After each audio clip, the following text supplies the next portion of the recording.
오늘 은혜 받으실 하나님의 말씀은 구약성경 사무엘상 4장 12절부터 마지막 22절에 기록된 말씀입니다. 구약성경 414쪽에 기록되어 있습니다. 사무엘상 4장 12절부터 마지막 22절까지의 말씀을 저와 여러분 한 목소리로 봉독하시겠습니다. 12절입니다. 당일에 어떤 베냐민 사람이 진영에서 달려나와 자기의 옷을 찢고 자기의 머리에 티끌을 덮어 쓰고 실로에 이르니라. 그가 이를 때는 엘리가 길 옆 자기의 의자에 앉아 기다리며 그의 마음이 하나님의 궤로 말미암아 떨릴 즈음이라. 그 사람이 성읍에 들어오며 알림에 온 성읍이 부르짖는지라. 엘리가 그 부르짖는 소리를 듣고 이르되 이 떠드는 소리는 어찌 됨이냐. 그 사람이 빨리 가서 엘리에게 말하니 그때에 엘리의 나이가 98세라 그의 눈이 어두워서 보지 못하더라. 그 사람이 엘리에게 말하되 나는 진중에서 나온 자라 내가 오늘 진중에서 도망하여 왔나이다. 엘리가 이르되 내 아들아 일이 어떻게 되었느냐. 소식을 전하는 자가 대답하여 이르되 이스라엘이 블레셋 사람들 앞에서 도망하였고 백성 중에는 큰 살육이 있었고 당신의 두 아들 홈니와 비나스도 죽임을 당하였고 하나님의 궤는 빼앗겼나이다. 하나님의 궤를 말할 때에 엘리가 자기 의자에서 뒤로 넘어져 문 곁에서 목이 부러져 죽었으니 나이가 많고 비대한 까닭이라. 그가 이스라엘의 사사가 된 지 40년이었더라. 그의 며느리인 비느하스의 아내가 임신하여 해산 때가 가까웠더니 하나님의 궤를 빼앗긴 것과 그의 시아버지와 남편이 죽은 소식을 듣고 갑자기 아파서 몸을 굽으려 해산하고 죽어갈 때에 곁에 서 있던 여인들이 그에게 이르되 두려워하지 말라. 네가 아들을 낳았다 하되 그가 대답하지도 아니하며 관념하지도 아니하고 이르기를 영광이 이스라엘에서 떠났다 하고 아이 이름을 이가봇이라 하였으니 하나님의 궤가 빼앗겼고 그의 시아버지와 남편이 죽었기 때문이며 또 이르기를 하나님의 궤를 빼앗겼으므로 영광이 이스라엘에서 떠났다 하였더라. 아멘. 한국 교회가 안고 있는 여러 가지 문제는 지도자와 평신도들이 힘을 합해야 지혜를 모아야 해결해 갈 수가 있습니다. 그러나 한국교회가 안고 있는 여러 문제에 대해서 둘 중 누구의 책임이 더 크냐 이렇게 묻는다면 목회자, 지도자의 책임이 보다 더 크다 그렇게 말할 수밖에 없습니다. 내년 3월 9일 5년 임기의 제20대 대통령을 뽑는 선거가 예정되어 있습니다. 여야가 당선 가능성이 큰 최고의 후보를 뽑기 위해서 치열한 경쟁을 벌이고 있습니다. 대한민국의 미래도 어떤 지도자를 선택하느냐에 달려있다는 사실을 기억하면서 우리가 이 문제를 놓고도 기도해야 된다 그런 말씀을 드립니다. 민주주의를 발전시키고 안보를 튼튼히 하고 첨예한 사회 갈등을 해결한 지도자, 그러면서 복지 정책도 균형 있게 펼친 유능한 지도자가 여러 사람 있었습니다. 미국의 레이건 대통령이 그렇고 영국의 대처 수상, 남아공의 넬슨 만델라 대통령, 싱가포르의 이광요 수상 등이 그런 분들입니다. 우리 대한민국에서도 이런 지도자가 나와야 합니다. 그래서 기도할 필요가 있다는 것입니다. 역설적으로 아르헨티나나 남미의 베네수엘라, 유럽의 그리스 같은 나라를 보면 지도자가 얼마나 중요한지 절감하게 됩니다. 아르헨티나는 축구만 잘하는 나라가 아니라 영토도 넓고 자원도 많은 나라입니다. 1차 세계대전 전에는 당시 강대국인 프랑스, 독일, 이탈리아보다 국내 총생산 GDP가 앞선 나라였습니다. 그런데 좌파 성향의 후안 페론 대령이 군사혁명에 성공해서 집권하게 되었고 나중에 그 아내인 에바 페론이 대통령직을 수행하면서 나라 위상이 크게 추락되었습니다. 정부 예산의 무려 19%를 생활 보조비로 지출하는 이 나라는 2001년 1,000억 달러 규모의 빚 때문에 국가 부도 사태 모라토리움을 선언한 바 있습니다. 이후에 2005년, 2010년 두 차례 채무 조정, 그러니까 빚을 탕감받으면서 국제금융시장 복귀를 노렸지만 2014년 2차 디폴트를 맞이하게 되었습니다. 베네수엘라는 우리에게 자원 부국으로 알려진 사우디아라비아, 캐나다, 이란, 이라크를 제치고 석유 매장량 세계 1위를 기록한 나라입니다. 1999년에 집권한 우고 차베스부터 마두로 현 대통령에 이르기까지 좌파 정권 22년 동안 토지 무상분배, 무상의료, 저가 주택 제공 등 포퓰리즘, 대중 인기 영합주의 정책을 펼치다 나라를 거짓골로 만들었습니다.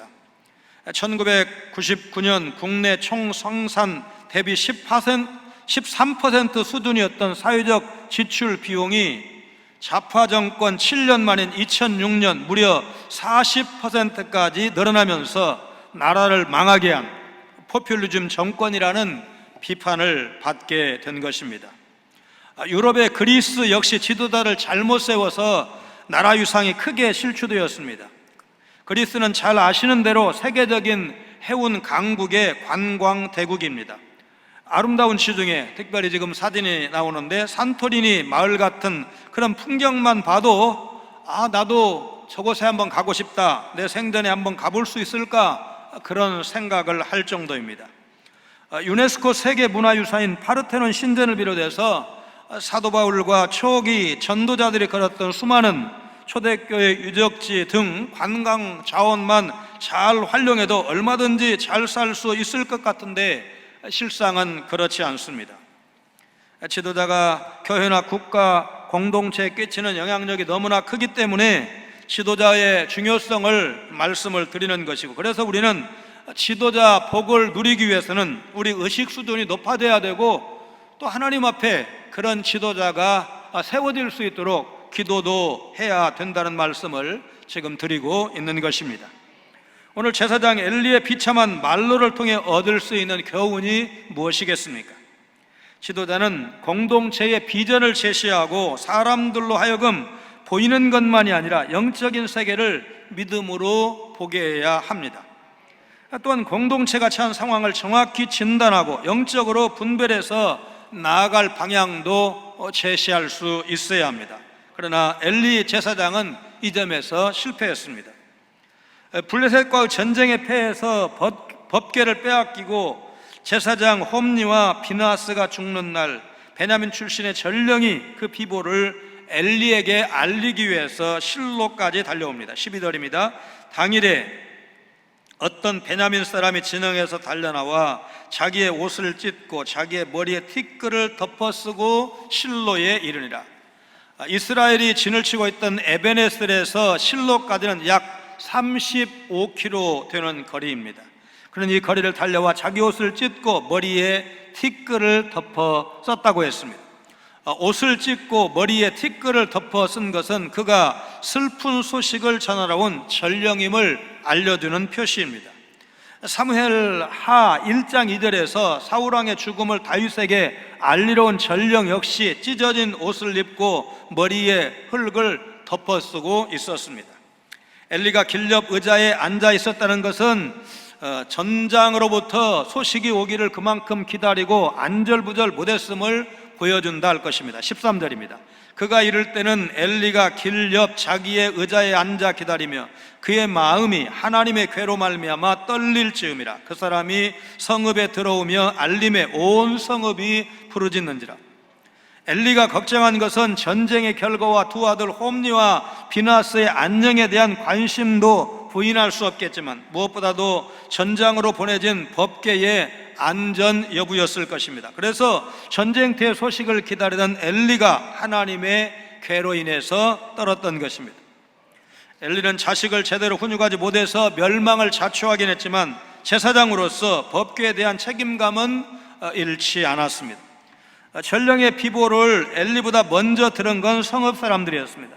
전령이 전장에서 일어난 모든 일을 알리자 온 성읍이 슬픔에 쌓였고 울부짖었습니다. 14절 15절입니다. 엘리가 그 부르짖는 소리를 듣고 이르되 이 떠드는 소리는 어찌 됨이냐. 그 사람이 빨리 가서 엘리에게 말하니 그때에 엘리의 나이가 98세라 그의 눈이 어두워서 보지 못하더라. 성읍 주민들의 울부짖는 소리를 들은 엘리가 그 이유를 묻자 전령이 엘리 제사장에게 비보를 전합니다. 당시에 98살이었던 엘리는 노쇠했고 시력을 상실해서 볼 수는 없고 들을 수만 있었습니다. 우리 성도들은 빛의 자녀이고 예수님이 충만하게 거하시는 사람들입니다.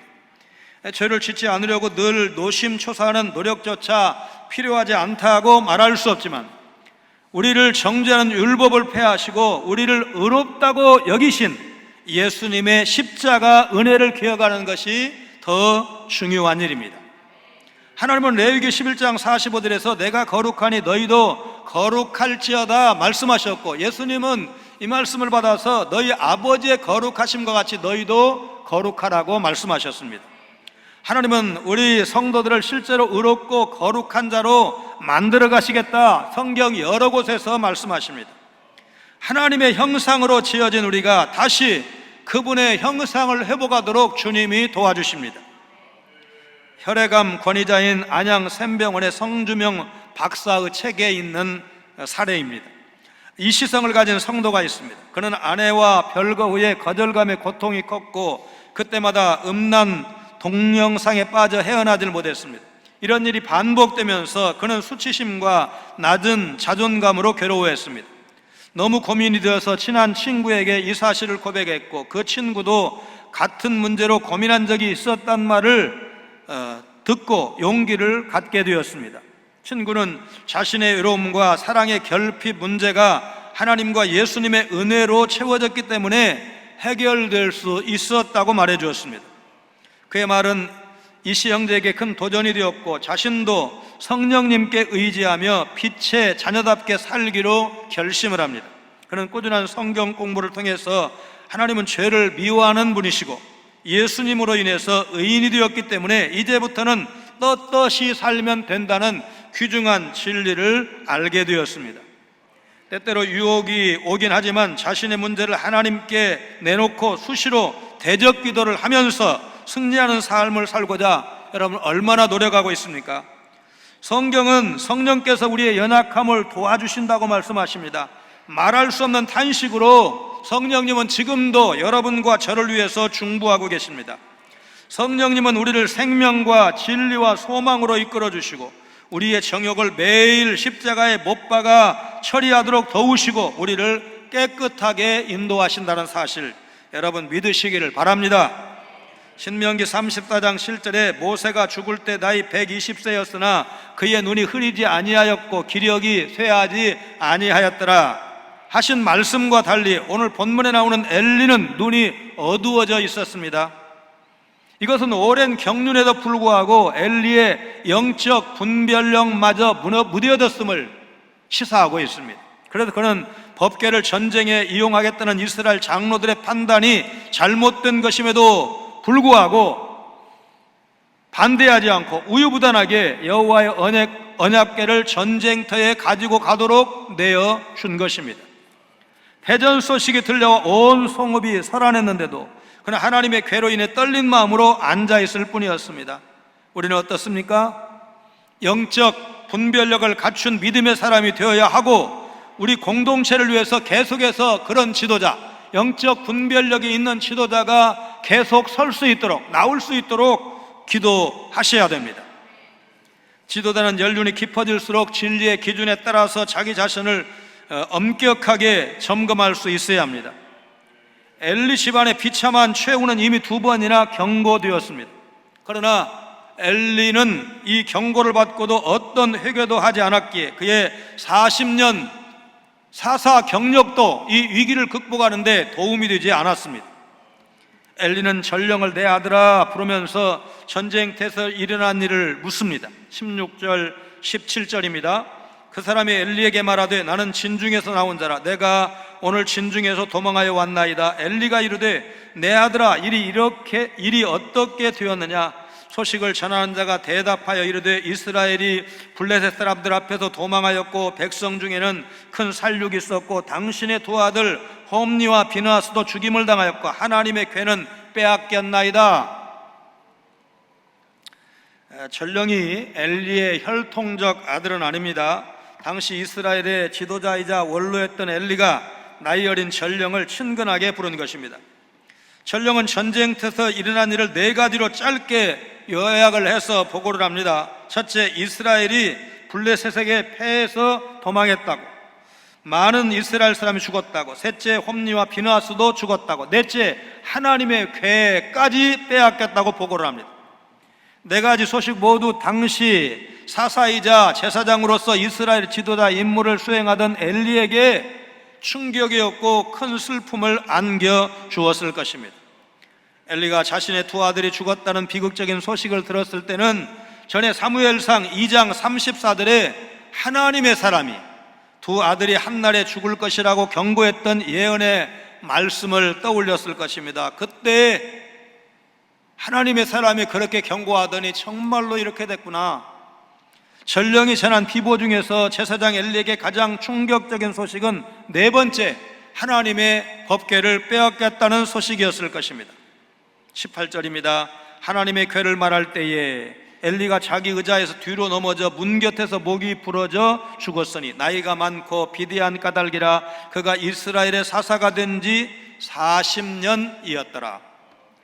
아버지로서 자식의 전사 소식도 큰 슬픔이었겠지만 그것은 이미 하나님의 사람의 예언을 통해 들었던 것이기 때문에 그나마 충격을 좀 덜 받았을 것입니다.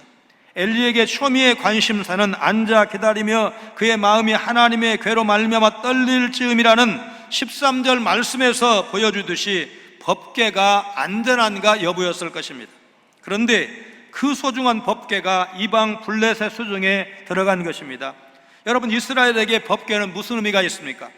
성막에서도 가장 거룩한 지성소에 안치되어 하나님의 임재를 상징하는 그 어떤 것과도 비교할 수 없는 소중한 것인데, 우리로 하면 국보 1호인데 그것을 빼앗겨 버린 것입니다. 엘리는 법궤를 지키지 못한 제사장이라는 불명예를 얻게 되었습니다. 엘리가 의자에서 뒤로 넘어져 목이 부러져 죽은 것은 처음 3가지 비보를 들었을 때가 아니라 마지막 4번째 비보, 곧 법궤를 빼앗겼다는 소식을 들었을 때였습니다. 시력을 잃은 98살 노쇠한 제사장은 너무나 큰 충격 때문에 앉아있던 의자에서 뒤로 넘어졌고 목이 부러져 죽고 말았습니다. 본문에서는 그가 나이가 많았을 뿐만 아니라 너무 비대해서 몸을 가누지 못해 죽게 되었다고 묘사하고 있습니다. 엘리는 두 아들과 한날의 죽음으로써 그의 생애를 비극적으로 마감하게 됩니다. 이전까지는 그를 소개할 때 제사장으로 소개했는데 오늘 본문 4장 18절에서 엘리가 이스라엘의 사사라고 소개하고 있습니다. 한 목사님이 주일학교 예배 시간에 이런 질문을 했습니다. 여러분, 물고기는 어디서 살지요? 당연히 물속에서 살죠. 맞아요. 물고기가 물 안에서만 살 수 있듯이 예수님을 믿는 사람들은 하나님의 약속인 말씀 안에서 살아갈 수가 있어요. 목사님이 다시 묻습니다. 여러분, 깊은 바다에 빠졌을 때 튜브가 있다면 목숨을 잃게 될까요? 어린이들은 입을 모아서 아니요 라고 대답을 했습니다. 맞아요. 아무리 깊은 바다에 빠져도 튜브가 있다면 목숨을 잃지 않아요. 마찬가지로 우리가 살면서 아무리 힘들고 어려운 일이 있어도 말씀이라는 튜브를 잡으면 절대로 가라앉지 않아요. 그러니 매주 듣고 배우는 말씀을 통해 하나님의 약속을 즐겁게 알아갑시다.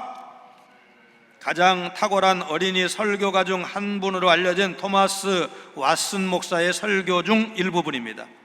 물고기가 물을 떠나 살 수 없듯이 하나님의 은혜를 떠나서는 한시도 살 수 없는 것이 우리들 성도입니다. 죽음에서 건지시고 고통 가운데 응답하실 주님만 의지하며 살아가시는 여러분 되시기를 바랍니다. 특별히 엘리가 죽을 때 나이가 많았고 비대했다고 묘사되어 있는 말씀을 통해서 그가 오랜 세월 동안 자신에 대해서 무절제한 모습, 곧 자기 관리에 실패한 사람인 것을 알 수가 있습니다. 단지 연륜, 경력이 많이 쌓인다고 저절로 지혜와 성숙이 더해지지 않는다는 것을 엘리가 보여주고 있습니다. 오히려 그 많은 경력 때문에 하나님의 역사를 가로막을 수도 있습니다. 엘리는 하나님의 괴가 빼앗겼다는 소식을 듣고 나서야 큰 충격을 받았습니다. 그러나 때는 늦었고 그는 수치스러운 죽음을 당하고 말았습니다. 그가 진리의 마음을 확고히 두고 2번 경고를 받았을 때 나중에 사무엘 하를 강의하면서 살펴볼 다윗처럼 하나님께서 구하시는 제사는 상한 심령이라는 사실을 깨닫고 주의 얼굴을 내 죄에서 돌이키지 마시고 내 모든 죄악을 지워주소서 바짝 엎드려서 겸비한 마음으로 회개했다면 엘리의 말년, 노년이 달라졌을 수도 있을 것입니다. 지도자는 자신의 직분이 영광스러운 것임을 한시도 잊지 않아야 합니다.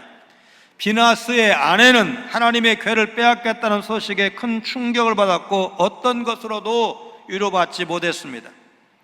엘리는 제사장일 뿐만 아니라 사사로서 이스라엘에서 가장 영향력 있는 최고위 지도자였습니다. 엘리의 뒤를 이은 사무엘은 사사와 제사장 직분뿐만 아니라 선지자 직분까지 감당한 지도자였습니다. 엘리 가문의 슬픔은 그의 죽음으로 끝나지 않습니다. 19절입니다. 그의 며느리인 비느하스의 아내가 임신하여 해산 때가 가까웠더니 하나님의 괴를 빼앗긴 것과 그의 시아버지와 남편이 죽은 소식을 듣고 갑자기 아파서 몸을 굽으려 해산하고, 이름이 소개되지 않은 비느하스의 아내가 해산이 가까웠을 무렵 하나님의 법궤를 빼앗기고 남편이 전사했을 뿐만 아니라 그 소식을 들은 시아버지 엘리도 죽었다는 말을 듣고 갑자기 해산하게 됩니다.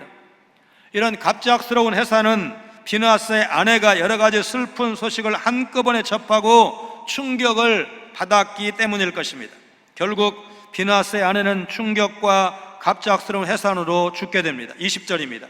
죽어갈 때에 곁에 서 있던 여인들이 그에게 이르되 두려워하지 말라, 네가 아들을 낳았다 하되 그가 대답하지도 아니하며 관념하지도 아니하고. 고대 이스라엘에서 아들을 출산한 날은 여자에게 있어서 그 어떤 날보다 복된 날인데, 이스라엘이 전쟁에서 패하고 가족들이 연이어 죽고 벗게 맞아 빼앗겼다는 말을 들은 비느하스의 아내는 아들을 낳았다는 말에 대꾸조차 하지 않았습니다. 21절 22절을 보면 내용이 반복되는 것을 볼 수가 있습니다. 이르기를 영광이 이스라엘에 떠났다 하고 아이 이름을 이가봇이라 하였으니 하나님의 괴가 빼앗겼고 그의 시아버지와 남편이 죽었기 때문이며, 또 이르기를 하나님의 괴를 빼앗겼으므로 영광이 이스라엘에서 떠났다 하였더라. 같은 내용이 반복되는 이유는 서술자, 내레이터가 주의를 기울이지 못해서 같은 내용을 한 번 더 쓴 것이 아니라 히브리 문학의 교차, 대꾸 구조를 이루기 위한 것입니다. 이가봇은 그야말로 불행 가운데 태어난 아들이었습니다. 그가 태어난 날 아버지가 전쟁터에서 죽었고 할아버지는 의자에서 목이 부러져 죽었고 어머니는 그를 낳자마자 죽었습니다. 이 장면은 1장에 나오는 사무엘의 탄생과 너무나 대조를 이루고 있습니다. 우리 성도가 누릴 수 있는 가장 큰 복은 임마누엘, 하나님이 우리와 함께 하시는 것입니다. 지금 누구와 함께 있느냐는 것은 매우 중요한 문제입니다. 사랑하는 사람과의 여행, 해결의 열쇠를 준 사람과의 동행에는 두려움이 없습니다. 하나님은 우리와 함께 하기를 원하셨고 그것이 바로 사람이 받을 수 있는 최고의 선물이었습니다.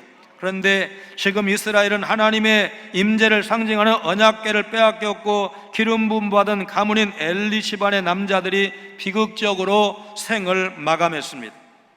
비느하스 아내가 자신 낳은 아들에게 이름을 지어주면서 하나님 없는 인생, 하나님의 은혜가 사라진 인생이 얼마나 비참하고 무의미한지를 생각하게 해줍니다. 우리는 임마누엘의 소망을 품고 영광이 없는 이가봇의 삶에서 벗어나 먹든지 마시든지 무엇을 하든지 다 하나님의 영광을 위해서 살도록 힘써야 할 것입니다.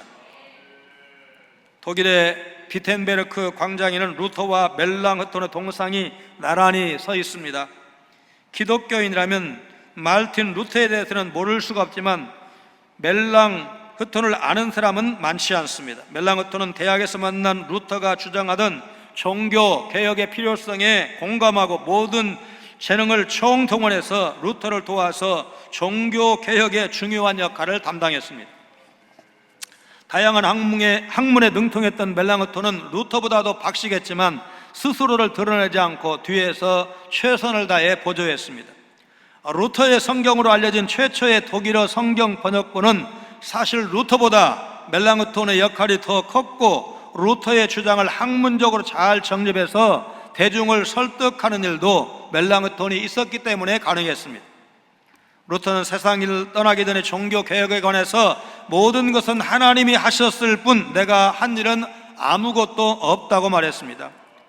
루터와 같은 마인드로 그를 도왔던 멜랑흐톤과 같은 많은 동역자가 있었기 때문에 진리의 빛이 밝혀질 수 있었다는 사실을 루터가 깨달았기 때문입니다.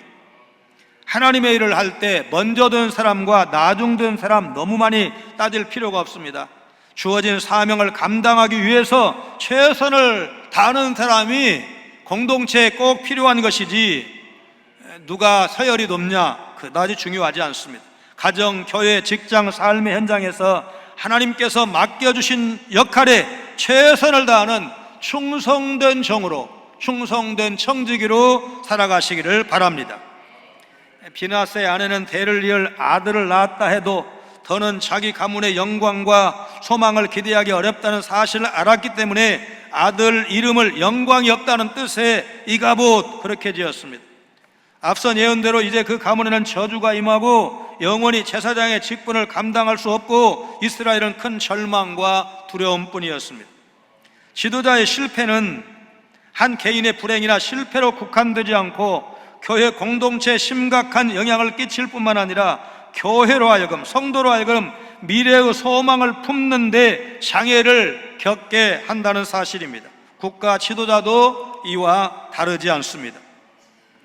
미래산업의 정문술 회장은 중앙정보부, 옛날에 중앙정보부 출신인데 거기에서 나와가지고 사업을 하다가 사업이 부도가 나게 되었습니다. 그래서 감당이 안 되니까 가족들을 다 모아놓고 함께 죽자고 했습니다.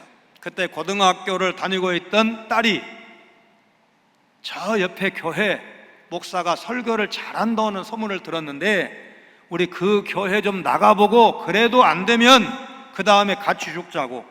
딸이 아버지를 향해서, 부모를 향해서 교회 몇 번 나가고 나서 죽자고 하는데 그걸 거절할 수가 없어서 나갔고, 그 교회는 그 곽선희 목사님, 그 당시에 아주 설교, 지금도 여전히 설교하시던데 설교 잘하시기로 소문난 목사님 아니십니까? 그래서 교회 가서 말씀 듣고 말하자면 그 예수 믿게 되고 변화되어서 다시 사업을 재개하게 되었고, 2001년 사업이 성공을 해서 2001년 대전에 있는 카이스트에 300억 원을 기부해서 아주 사회적으로 큰 화제가 되었습니다. 그리고 2014년 215억을 다시 기부를 합니다. 그런데 기부할 때 학교에다가 어떤 용도로 쓰십시오, 어떻게 관리를 해 주십시오, 이런 거를 요구하지 않았는데 이렇게 말했습니다. 이광영 교수가 쓰자는 대로 쓰십시오.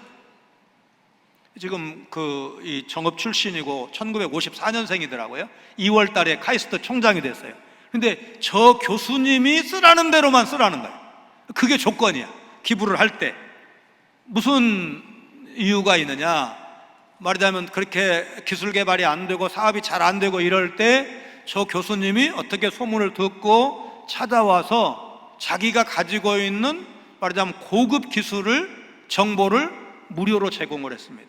이제 저 교수님은 어떤 사고방식이냐면 국가가 나에게 기회를 주어서 공부도 하고 유학도 하고 이렇게 교수가 되었으니까 나도 누군가를 위해서, 힘든 사람을 위해서 말하자면 나에게 주신 재능을 나눠주겠다, 그런 생각으로 기술 제공을 했습니다. 그리고 결국 사업이 성공했고, 앞서 말씀드린 것처럼 그렇게 거액을 500억이 넘는 거액을 학교에다가 발전기금으로 낼 수가 있었습니다.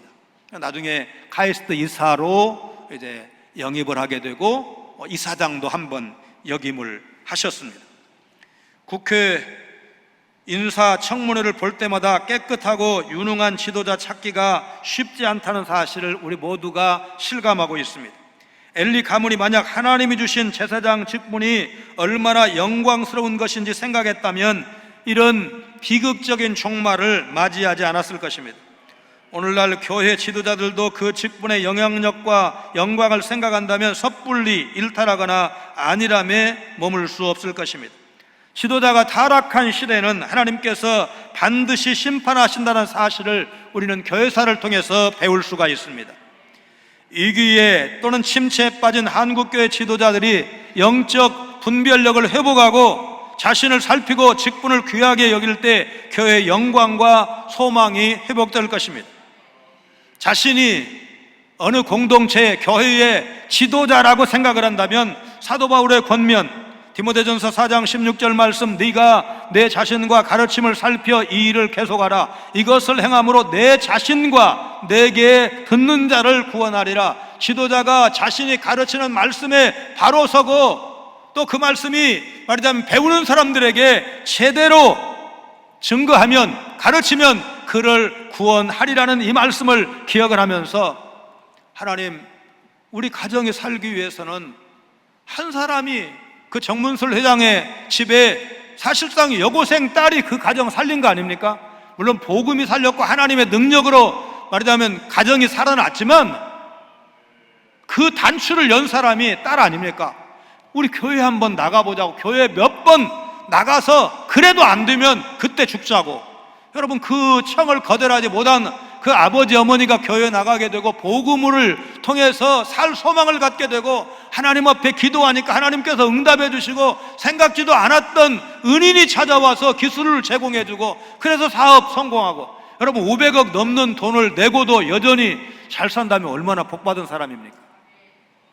여러분, 이런 사람이, 아까 이광영 교수가 정읍 출신인데, 여러분 이런 훌륭한 사람들이, 믿음의 사람들이 많이 나온다면 하나님께서 얼마나 기뻐하시고 여러분 한국교회 앞에 덕이 되겠습니까? 이 우리 공동체, 우리 대한민국에 얼마나 말하자면 저런 분들이 많이 있다면 얼마나 좋겠습니까? 사업의 실패는 불행한 일이지만 그때가 복음을 들을 수 있는 때이고 하나님을 만날 때이고, 하나님을 만나게 되면 가정이 살아나고 사업이 살아나고 하나님이 복 주시는 그런 공동체가 될 수 있다는 사실을 기억하면서 하나님, 우리 가정이 믿음의 가정으로 서기를 원합니다. 아직 복음화되지 않았는데 내가 한 사람이 바르게 깨어 있음으로 인해서 우리 가정을 살리기를 원합니다.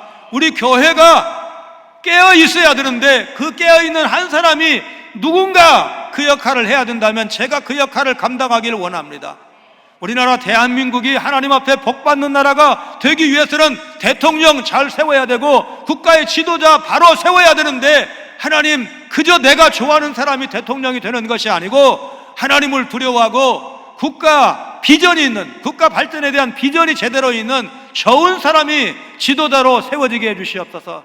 그렇게 기도하시고 응답받음으로 여러분과 제가 행복해지는, 또 하나님께서 영광을 받으시는 이 나라 되도록 기도하시고 또 그런 은혜가 여러분에게 임하시기를 주님의 이름으로 축원합니다.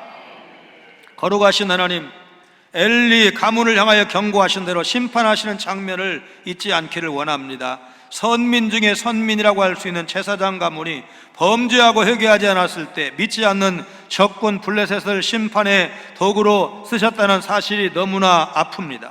하나님 앞에서 범죄한 홈리와 비느하스가 전쟁터에서 죽임을 당하고 주 아들의 죽음과 함께 언약궤마저 빼앗겼다는 비보를 접한 엘리 역시 의자에서 넘어져 죽는 장면, 상상하기도 싫지만 엄연히 하나님의 경고의 말씀대로 성취된 일이라는 무서운 사실을 마음속에 간직하기를 원합니다.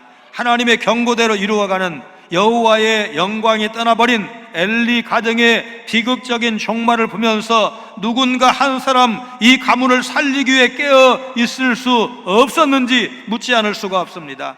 하나님, 우리 가정을 긍휼히 여겨 주옵소서.